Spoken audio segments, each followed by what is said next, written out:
मेढक, ठीक, भारतीय मेढक का वैज्ञानिक नाम क्या होता है? राना टिग्रीना। भारतीय मेढक का वैज्ञानिक नाम बच्चे क्या होता है? राना टिग्रीना होता है। तो देखिए मेढक का चित्र आप लोगों के सामने हम बनाए हैं और इसमें ध्यान दीजिए कि जितना भी अंग है सारे अंगों को पहले एक बार हम लोग देख लेते हैं। तो देखिए ये जो है आपका क्या है? पिछला अंग है। क्या है? पिछला अंग है। और उसके बाद ये आपको जो बोलते हैं पश्चिपाल, पश्चिपाल को हम लोग बेल भी बोलते हैं। क्या बोलते हैं? बेल।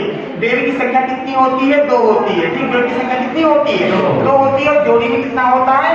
1 होता है। और ये जो है आपका अग्रपाद है, अग्रपाद की भी संख्या कितनी होती है? 2 होती है, जोड़ी में 1 होता है। और ये आपका आंख है जिसको हम लोग आई बोलते हैं। और ये आपका क्या है? Type membrane.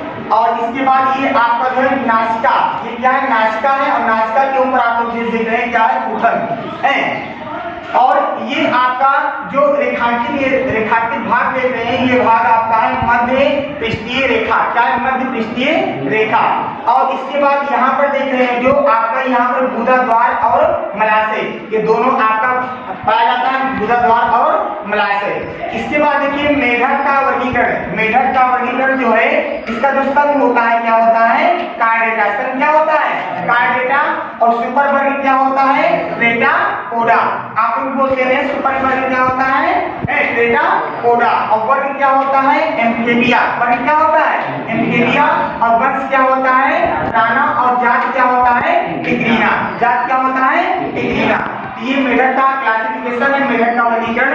तो देखिए अब मेढक के बारे में आप लोग जानिए कि जो मेढक होता है ये तालाब में, झील में, नदी में, पोखरे में और दलदली कीचड़ आदि स्थानों पर पाए जाते हैं। कि भारतीय मेढक को बुल मेढक के नाम से भी जाना जाता है। आप लोग मेढक देख रहे हैं ना? कौन सा मेढक है? भारतीय मेढक। तो भारतीय मेढक को बुल मेढक के नाम से भी जाना जाता है। भारतीय मेढक को क्या कहा जाता है? बुल मेढक भी कहा जाता है, ठीक। और इसकी शरीर की लंबाई, ठीक, मेढक की शरीर की लंबाई कितना होता है? लगभग 12 से 18 सेंटीमीटर होता है। मेढक की पूरी शरीर की लंबाई कितनी होती है? लगभग 12 से 18 सेंटीमीटर होता है। और चौड़ाई 5 से 10 सेंटीमीटर होता है। इसकी चौड़ाई होती है कितनी होती है? लगभग 5 से 10 सेंटीमीटर होता है। और ऊपरी सतह, मेढक का जो ऊपरी सतह होता है ये धानी हरे रंग की होती है। क्या होती है? धानी हरे रंग की होती है। और इसके बीच में जो रेखांकित रेखाएं होती है, जो आप लोग ये क्या है? रेखांकित रेखा है।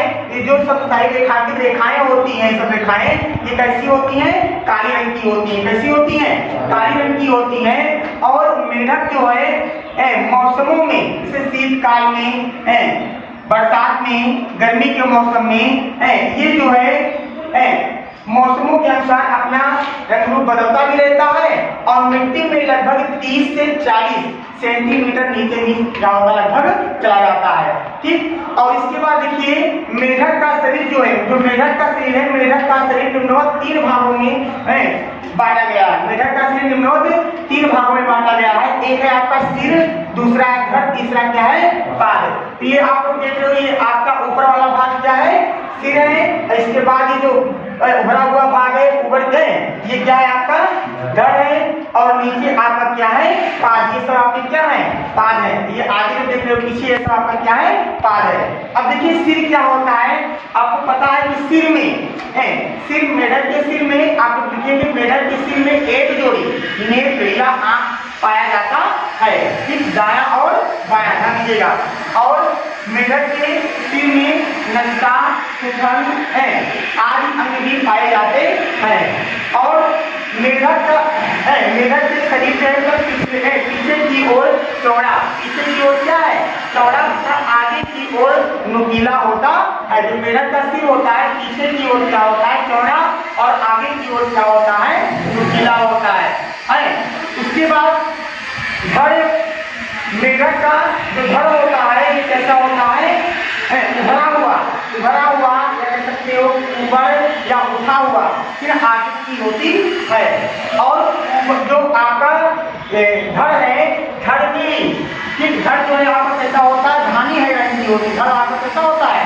धानी हरे रंग की होती है। और उसमें काली वलित रेखाएं भी पाई जाती है। यहाँ तक कि वहाँ पर कुछ आके छिद्र जैसी धारियां, छिद्र जैसी मतलब बिंदियां भी पाई जाती है। और फिर आपका ये पाद है, तो पाद ध्यान दीजिएगा, मेरठ में जो है 2 जोड़ी अग्रपाद, 2 जोड़ी क्या होता है अग्रपाद, जो आगे रहने क्या है अग्रपाद है, जो पीछे वाला क्या है पश्चिमपाद है। 2 जोड़ी अग्रपाद तथा 2 जोड़ी पश्चिमपाद पाया जाता है।